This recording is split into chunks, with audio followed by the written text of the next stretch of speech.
Awesome, you made it this far. Now, step 2 of your most simplified IoT solution is how will your sensors communicate with one another? So we want to collect data from the environment, from the physical space, and then send those data points out to the cloud somewhere. Cloud, meaning the server somewhere. We need to make sure that we have already selected a microcontroller unit. So I know you've already selected a sensor or a list of sensors really. You need a microcontroller. A microcontroller can act as your central brain per se for the module. So the microcontroller would have a lot of inputs, right? A lot of I/O input output. It's capable of accepting the different information that are provided by the sensors. Say a light sensor. A light sensor, for example, is a sensor that is an analog more than likely. There's a lot of light sensors and different purposes for them, and I'm talking about specifically an intensity a light sensor where it convert the light intensity, how bright a light is, directly into voltage level.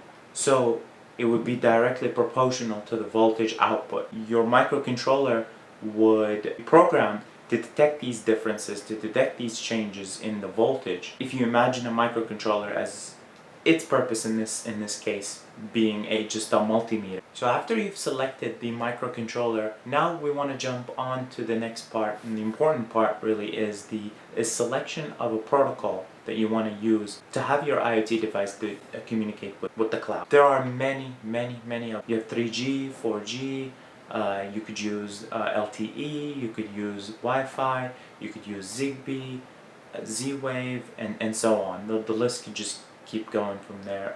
You can even use Bluetooth, BLE, Bluetooth Low Energy. So selecting a protocol is very important in per se to your environment. So if you're in a commercial setting, say at Walmart, and you're required to build a infrastructure for Walmart, then you want to make sure and take a look at what Walmart currently has in their infrastructure. Do they have Wi-Fi? More than likely. If they already have Wi-Fi, then you want your devices to connect to Wi-Fi if there's no other purposes to it. So if there's some kind of security purpose to it, or there's some kind of risk to that, then you would want to step away from Wi-Fi and go to something more proprietary, so such as Zigbee or Z-Wave. But if you're in a space that doesn't have any current infrastructure or current connectivity or any current internet wireless internet connectivity, then you're free to select whichever protocol that best works for you.